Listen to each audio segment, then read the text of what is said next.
ইরানের পাল্টা ক্ষেপণাস্ত্র হামলায় ধসে পড়েছে ইসরায়েলের আত্মবিশ্বাস।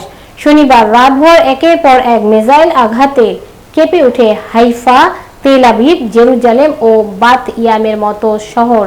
স্থানীয় প্রশাসনের বরাতে জানা গেছে, এই হামলায় এখন পর্যন্ত অন্তত ৮ জন নিহত ও ২ শতাধিক আহত হয়েছেন।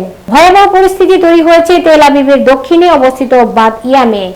ইয়নেট সংবাদ মাধ্যম জানায় সেখানে এখনো ৩৫ জন নিখোঁজ রয়েছেন। আহতের সংখ্যা ১০০ ছাড়িয়েছে, যাদের মধ্যে ৪ জনের অবস্থা আশঙ্কাজনক।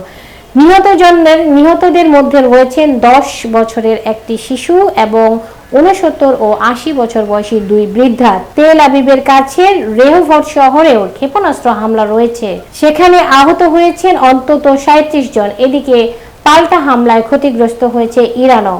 বৃহস্পতিবার গভীর রাতে ইসরায়েলের বিমান হামলায় তেহরানের একটি আবাসিক ভবনে প্রাণ হারিয়েছেন ৬০ জন, যাদের মধ্যে ২০ জন শিশু। নিহতদের তালিকায় রয়েছেন ইরানের শীর্ষ সামরিক নেতা জেনারেল হোসেন সালামি, সশস্ত্র বাহিনীর প্রধান মোহাম্মদ বাগেরি এবং পরমাণু বিজ্ঞানী তেহরানচি ও আব্বাসি। এই হত্যাকাণ্ডের জবাব দেওয়ার ঘোষণা দিয়েই হামলা শুরু করে ইরান। পরিস্থিতি ক্রমেই ভয়াবহ হয়ে উঠছে মধ্যপ্রাচ্যে।